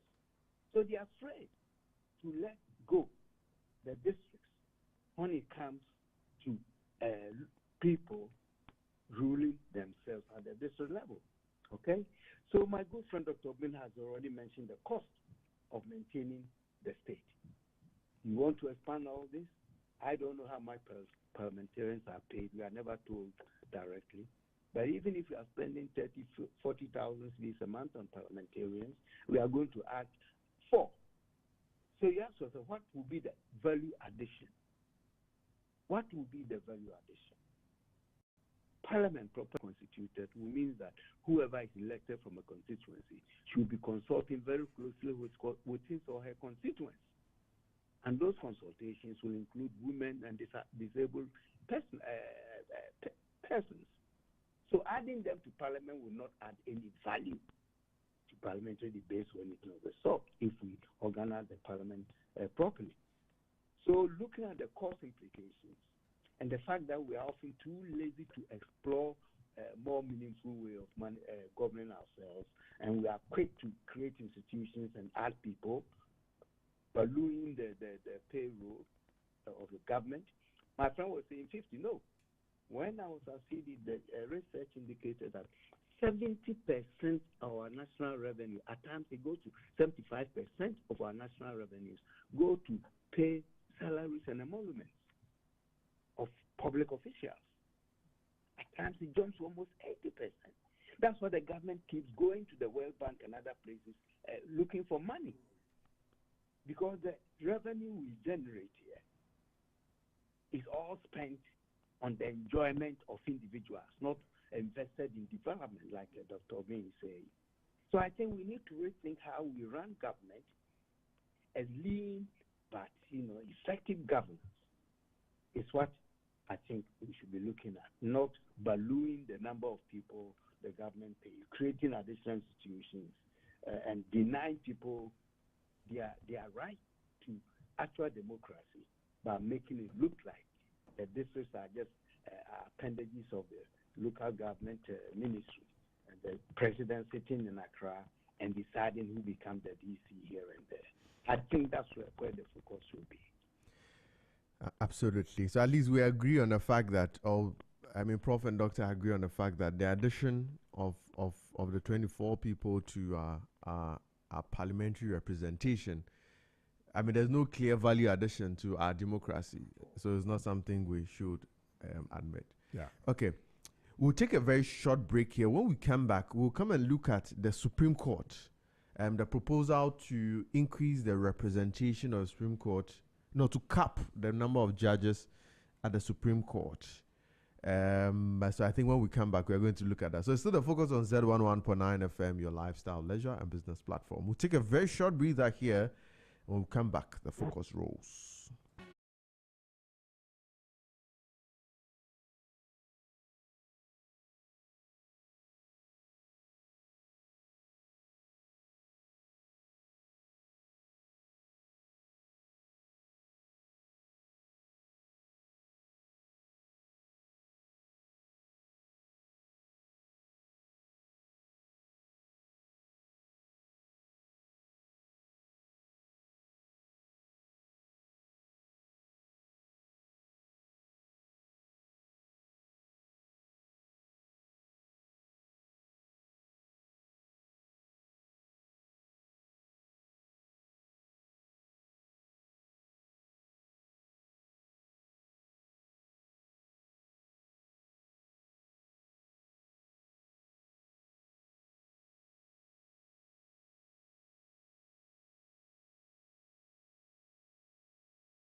FM, many thanks for staying with us. And my guests have been Professor Bafo Ajimendia, who's a governance expert, and Dr. Kenneth K. Obing, CEO and resident consultant of Kethama Consult.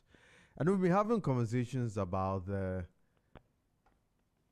report of the CRC and what it means for our governance. And now we are turning attention to the report or the aspect of the report that governs the judiciary on especially the recommendation that the Supreme Court's representation or the number of Supreme Court judges should be capped at 90. I think the committee proposed 14 plus the Chief Justice, but the President's response is that we have 19 Supreme Court judges. Maybe let me start this one with Prof. Prof, do you think that this decision to cap the judges in the Supreme Court will solve any problem? And previously we had just an open end. We've always hovered around the teens. We've not gone too high. I've not seen us enter into the 30s before. We've always been around the teens. And we've conformed with that convention. But then now we want to make it as a law that we can go beyond 19 Supreme Court judges. Prof, what do you make of it? Do you think this is necessary or it solves any problem? Well, first of all, I'm happy that the President at least says we should cap it at 19. Because currently, I think we have 22 justices. Am I right? I think some of them have retired, so we have fallen into the teens, the late teens. But the President nominated 3. Oh, yes, there are 3 pending, yes. Yeah, they are pending.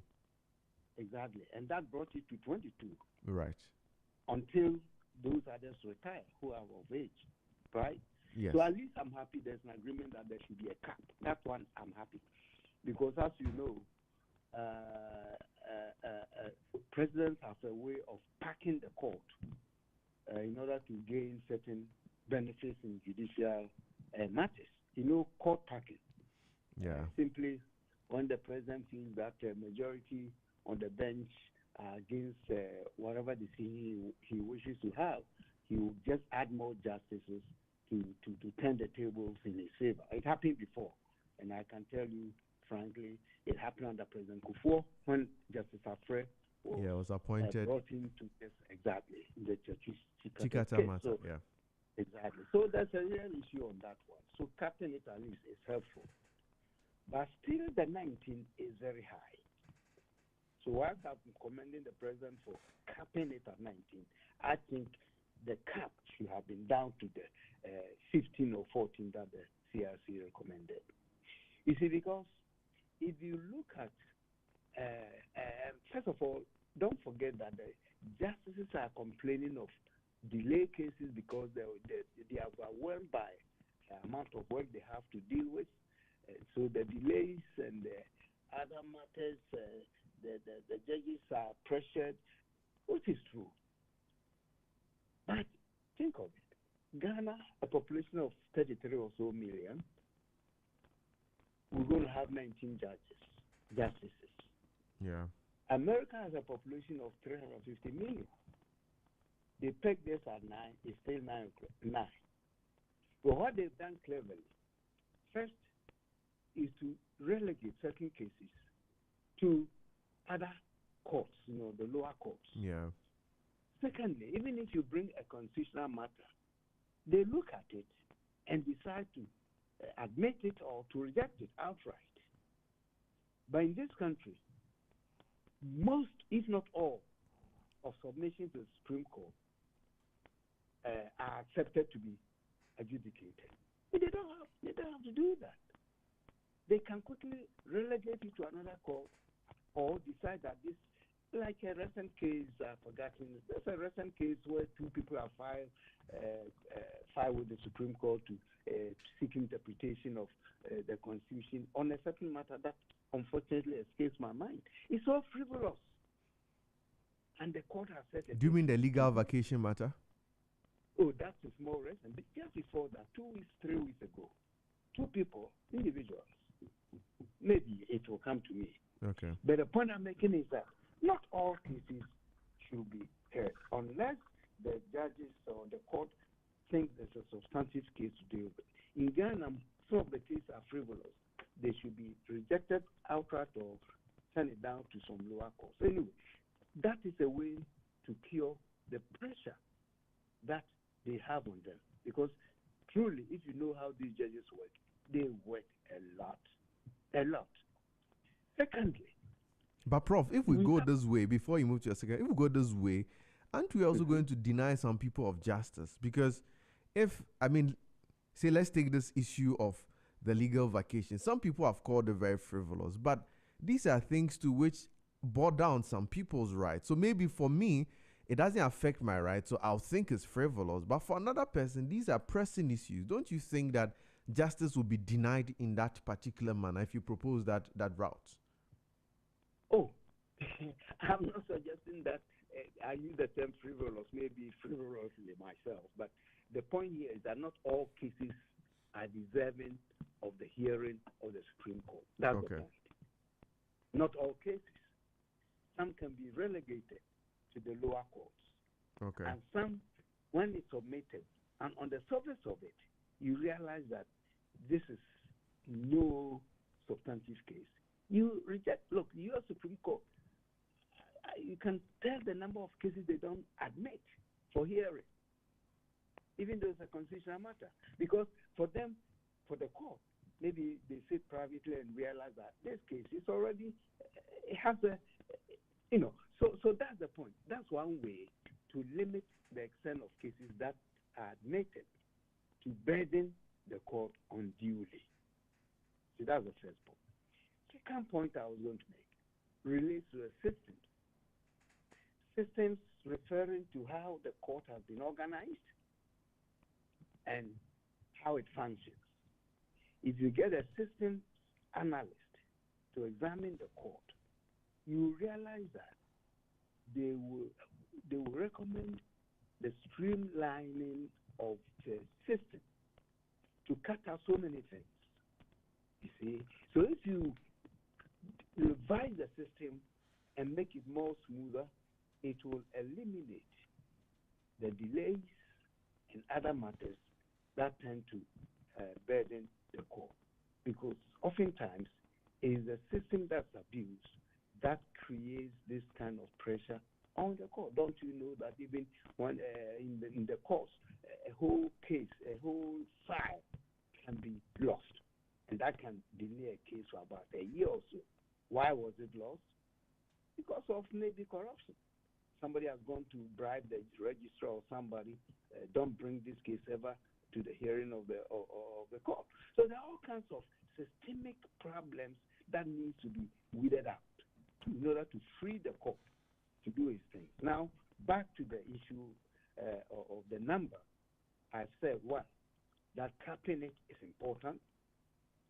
And secondly, I see strongly that we need to re-examine the functioning, the way the courts function as a way of cutting down the pressure on our justice. But overall, I'm happy that at least a capping has been set. I wish the government had accepted the CRC recommendation of 15 or so years, and not the 19, members, but not the 19 that the government seems to want. But nonetheless, at least there's a capping, and it's good. Okay, so Prof agrees with the cap, and he would have even preferred that we had gone with the original recommendation from the CRC. Doctor, let me hear your thoughts on it. Kweku, thank you very much. I think Prof has done a lot of justice to this subject. I just want to add that, like Prof rightly said, looks like a number of cases troop straight to the Supreme Court. And certainly it puts a lot of pressure on our revered justices. And certainly it creates the kind of volume of work, and therefore they need to have many of them on the bench there. I think we have to strengthen lower and then the high courts. The number of times that we are having appeals are becoming too many in the system. And therefore, as the apex court, number of cases are moving from the lower through the high court and the appeals court and ending at the Supreme Court. And when you also look at the way some cases are overturned, along the line, and then getting to the Supreme Court, and it's also maybe overturned and so forth, makes people have less confidence in the lower courts. And therefore, everybody would like to go all the way to the apex court before, they accept that, well, justice has been done. And when it does that, then it means we are putting a lot of pressure on the apex court. And I think we need to strengthen the lower courts, make them, well, I think a number of works have been done in this way by the previous government. We saw so many new courts, houses being built, and so on and so forth. But I think it should still go beyond building new courts. But even this government now, the introduction of the afternoon courts, yes, it's also helping. There are some measures that are also coming up, and I think we should also look at the lower courts being more attractive, so that we have more judges coming in at the lower courts, and then their conditions also properly improved. And then also we should have the kind of flow of investigations and others that from the CID and other prosecutors and so on and so forth. There needs to be some kind of improvement in that direction, so that cases can be properly heard and disposed of at the lower courts, so that it will reduce the burden at the higher courts. So in a nutshell, I agree entirely with Prof in this line. We shouldn't make the apex courts look like a political environment where every sitting government tries to appoint its own members or its own judges to the Supreme Court and probably even the appeals court and so on and so forth. So we should try and depoliticize the higher courts, so that more confidence can be, exerted in these courts, so that we reduce the number of cases that get to the Supreme Court. But on the whole, I agree that there should be a cap somewhere, a cap sufficient to be able to handle the cases that are moving up, while we work on, trying to equip the courts below. And I think even the tribunals that are coming up are also ways that can sort of quickly look at so many other cases and dispose them off as quickly as possible. I think there have been some issues on these tribunals. There's and a issue of the rule of law of it, the legality and where some tribunals, some time past, have tend to sort of put some fear in people hearing the name tribunal, which, of course, shouldn't have been the case. But because of the previous experiences of these past tribunals, that is what is making people being some kind of apprehensive towards the creation of these new tribunals. Otherwise, it would have been a good thing, so that certain cases can quickly be heard, especially most of these commercial cases and others. Then we should also look at getting the ADR systems also to work properly in this country. If I was going to ask that, will you also support any call to include the chieftaincy adjudicatory measures into our normal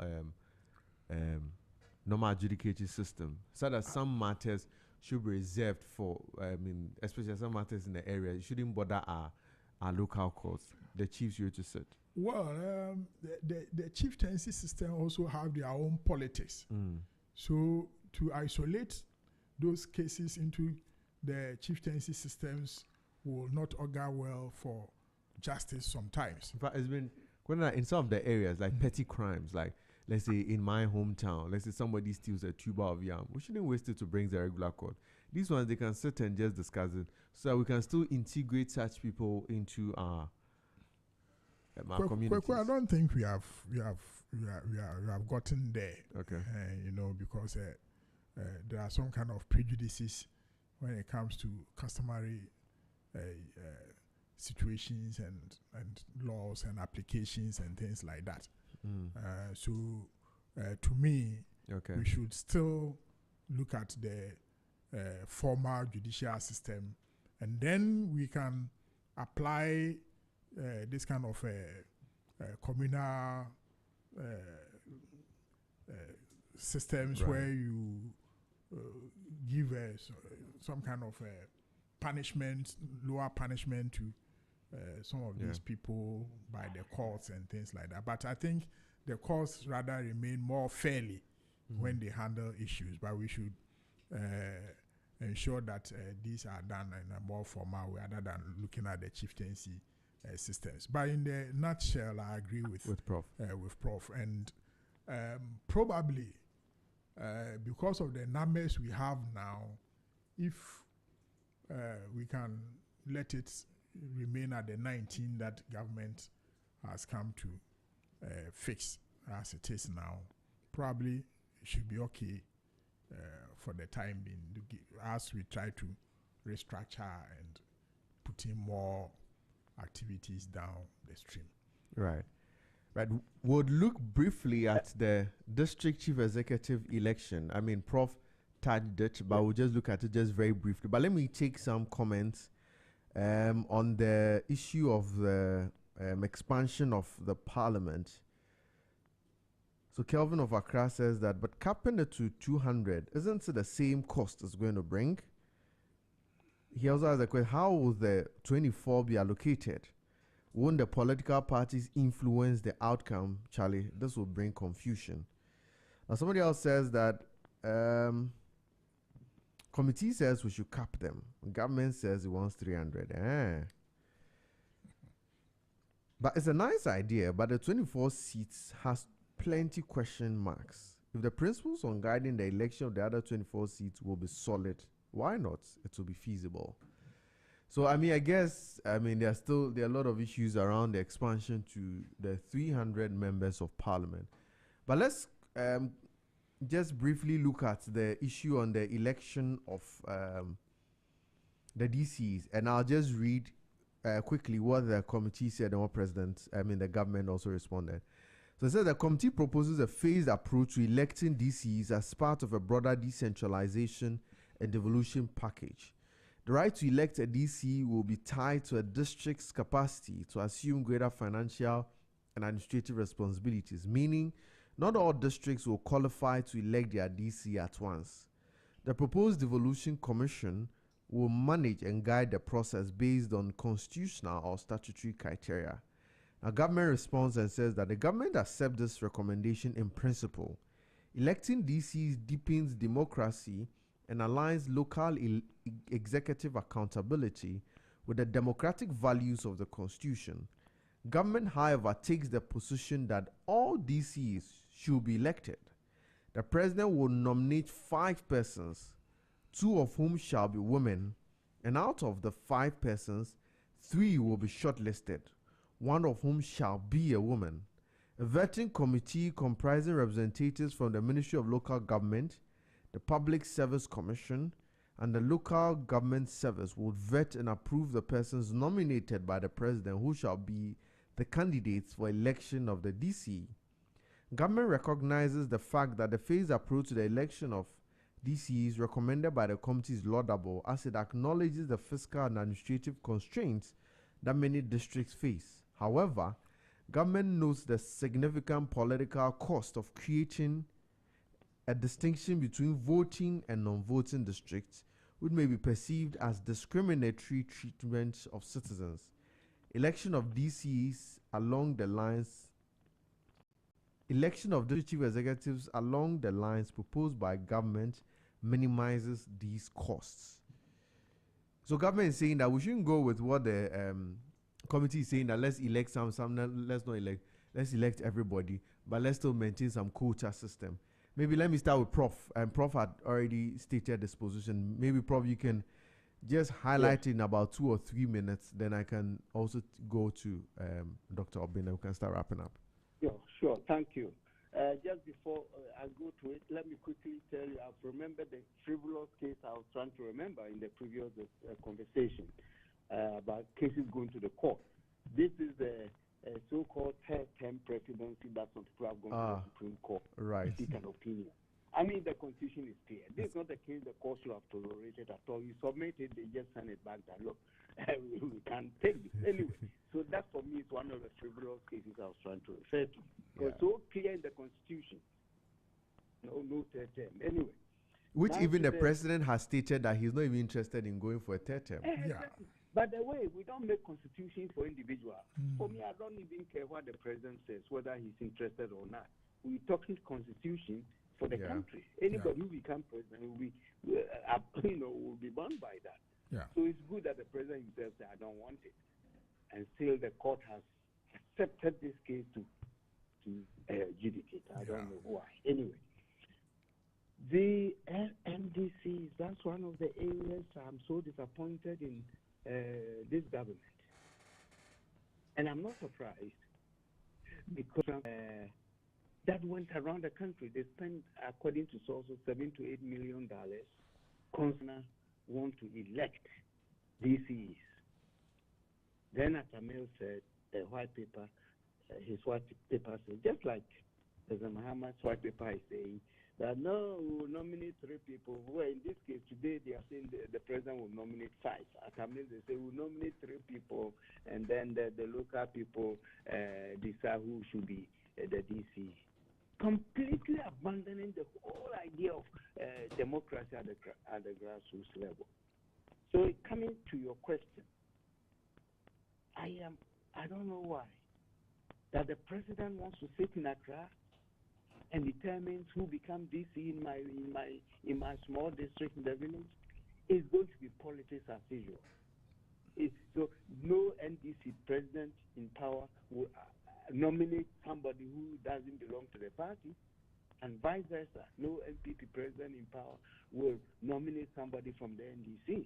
So literally, it becomes party thing, and that is bad. We want to have a situation where the local people, at least at the local level, district level, will have the freedom to determine who leads them. Because by so doing, we really add great value to the local democratic dynamics. It will encourage young people to even start cutting their political teeth at the local level. Because if I'm elected DC, it gives me momentum to maybe seek a parliamentary seat in the future. So that one is the biggest disappointment I had. Of course, the idea of the CRC that not all the districts will have direct elections because some areas don't have the capacity and all. Well, something I call the graduated approach based on the capacity of the districts. And of course, the government doesn't want that. And I don't have a problem with that. But if you look at it, there's always a way to compensate for districts that do not have the capacity. Meaning that the district assembly common fund, for instance, the allocation system or strategy will be different. Districts that are assessed to have certain capacity will be given less. And those that are assessed to have low capacity will be given more, including certain direct support that the central government should provide. It's a way of bringing everybody at the same level. But let me end this brief comment by saying this. I'm still going back to Kwame Nkrumah. Because 1996, I was in a seminar he was the Minister for Local Government at Lagos. And I heard him giving reasons why they don't think the decentralization system should be carried out fully in terms of fiscal decentralization, political decentralization, and administrative decentralization. What we have now, the administrative decentralization. We don't have political decentralization. We don't have fiscal decentralization. And recently, this year, when he met with the interministerial something in Accra, he repeated it by even citing the Gomba Kingdom and Asante Kingdom, that there will be trouble for any government if this decentralization is allowed to go its full hog. In other words, he is saying that Asante people will use it to overthrow governments or what? A very dangerous idea that Kwame Nkrumah has. And that is what the NDC is glued to. You see, but if you think that in any country, by all means, some areas will be better endowed than others. Not all areas of Ghana are rich in gold. Not all areas in Ghana are rich in cocoa, and on and on and on. The duty of government, in terms of good governance, then, is for that government to introduce public policies that ensures that those that are less endowed are lifted through certain measures, and those that are more endowed are allowed to explore all their potential by government taking through taxation from them to support those who don't have it. That's how we govern a country. Because there's no way we're going to have a country like Ghana anywhere else where every district will be equal. You see? So this idea of the CRC is suggesting what I would call the graduated approach to elevating the district. The government said no, they should be all the same. You see? So it again brings me back to the so-called socialist ideas that Kwame Nkrumah and his people had during the PNDC time. That if you are able to be entrepreneurial and to be making money, you stop you. All of us better be poor than some of us being richer than others. It's a useless ideology, and I don't know why his ideas are captured. Right now, we have some very brilliant chaps in the NDC, and they should begin to look at this differently if we want this nation to develop on better terms. That's my point on that. All right, thank you very much, Prof. Let me turn to Dr. Obeng. Yeah, thank you, Kweku. I've listened extensively to Prof. And well, I have the opinion that we shouldn't put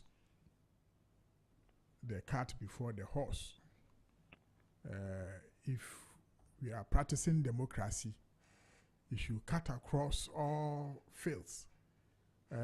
We shouldn't have a phased approach to any democratic dispensation.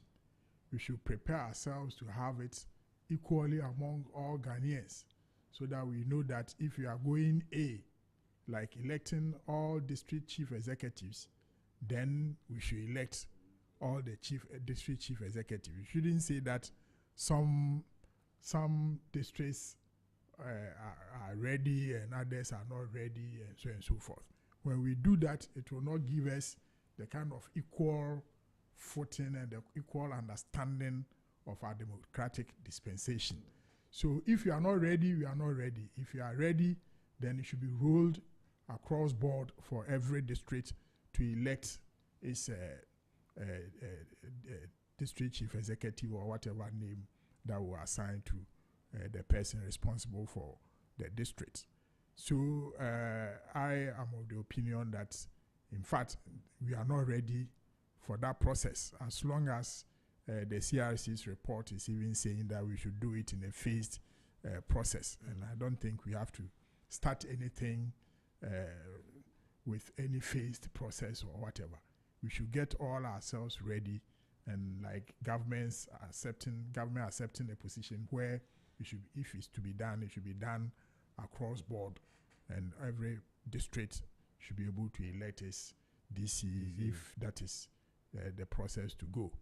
So Kwekwa will say we should. And you also agree to the nomination that the president will do? I'm coming there. Okay. Let's do it across board if we really want to go by that process. But the second point I want to make is that what role does a DC play in this country? The DC is supposed to be the head of running the district, and including providing security in the assembly. It is the DC who has the DISEC and then maintain law and order within the district. And we also know the command of most of these DISEC membership. You have the police, you have the prison service and others who are all present within the district. So that puts a lot of power in the hands of the district chief executive. So if they are to elect, what allegiance or what link will it be to the central government, especially when we are running this kind of centralized government systems? So you see that it's supposed to be central government that is responsible for all the security and management of these districts, if that is how we have to look at it. Then when we elect the DC, and he too hasn't got the kind of autonomy to be able to manage the district as it should be, as the people have put the mandate in his hands, then we'll begin to have challenges as for how the district links to the central government in providing amenities, security, and so on and so forth. And when you look at the point that the process is supposed to be as the president selecting 5 and shortlisting to 3 and so on and so forth, for them to have some kind of elections for these people, means that the government has already nominated his people. And what if you have gotten a bed and you have removed the feathers from the bed? How do you take the bed to go and show it to the people that what kind of bed is this? So the process is not going to be as democratic as we expect, because of the link that there's the central government that is supposed to have some kind of influence in the district to be able to manage the district in terms of amenities and security and so on and so forth. So I would say even the current process where you have the government nominating its DC to be approved by the assembly is also democratic enough, because when you nominate and he goes there and he's not approved, he has to come back, or maybe you have to renominate someone else. So to me, one, we are not yet there for all districts to elect their DC as contained in these reports that have come. If you are not there yet, then we don't need to jump into any situation where it will not amount to that kind of fairness among all the districts in the first place. So we should maintain the system as we have. And if you are going to nominate people for the district or to elect, it's also going to create another confusion within the district. Already we have had our parliamentary and presidential election that has created all manner of tensions and so on and so forth. Then you go and nominate another DC for the whole district or constituency. Mind you also, a district is made up of a certain number of constituencies. So if you are going to have the election, it's going to transcend within the district, which is going to be huge and is going to cost so much. As an accountant, I always talk about the cost and looking at how we can free resources rather to, help develop the people. So to me, the system as it exists now needs to be maintained across the country. One, in terms of cost. Two, not causing so much disunity and trouble within the district for the election. And then 3, the fact that the nominations are to be done by central government for the district to go and vote, while there's an existing process where the assemblies end up endorsing the DC. It's also a kind of a voice by the people within the district. So I think we need to maintain this and not to create more tension and troubles after parliamentary elections, district elections. Remember, we also have the district assembly elections and units, those so many of them, which we have not even been properly get those things done for them to be elected on appropriate times that are supposed to be done with all kind of problems and challenges. So we shouldn't add more to the troubles. In fact, if we all accept that we are not ready, let's leave the system as it is. Because even what we want to propose is more or less the same as what is existing, except that this one is the assemblies that normally approve the president's nomination by election, which is also a cross-section of the people who have elected those assembly members who end up approving the DC. So why do we want to go and add more troubles to what we are not ready for? And especially to add more costs and tensions and troubles within the districts after parliamentary elections. So I think we should let the status quo remain and not to add more troubles into our democratic dispensation. Right, so you think we should maintain the status quo? Exactly. In fact, I was going to let us talk about dual citizens, but my time is really up. So maybe we can put that to a subsequent conversation on another day. But I must say, thank you very much for your time you spent with us. And in fact, there's one comment. Let me just read this one before I wrap up. Still on the increasing the parliament seats. So Michael suggests that if we want to cure the issue of underrepresented persons in parliament, it shouldn't come from increasing the number of seats. It should rather come from the political parties bringing on such members. So if indeed one solves that, let the parties themselves bring either more women or persons having a disability, and they should equip them to be able to win the election. That is his suggestion. Thank you all very much for your time, and I must say a very big thank you to Professor Bafo Ajimendia, who joined us online. Prof, thank you very much for the insights you shared with us today and for your time. Always my pleasure. And many thanks also to Dr. Kenneth K. Obing for your very wonderful insight and thought you shared on these topics also. Thank you. We do appreciate it. And thank you all very much to our listeners and to our viewers who spent your Saturday morning, those who spent by ear, by eye. We appreciate your time so much, and we are really grateful. The underlying agenda is that we want to make Ghana great again. And so all we are discussing is aimed towards finding a solution to the problems of Ghana. We have a target as an African people, as I keep saying, of 2063, which is just some years away. But it won't come by a wand of a magical abracadabra. It will come by intentional planning and strategies, which we must start having a conversation today to inform our decisions tomorrow. So anytime you do anything, remember to think about Ghana first and to think also about Africa. Have a very good weekend, and until we meet again next week, do good, do that which will make Ghana proud of you. Thank you very much. And again, my name is Kweku Atakra. I've been your host today. Have a very blessed weekend, and we shall meet next week, God willing. God bless us all.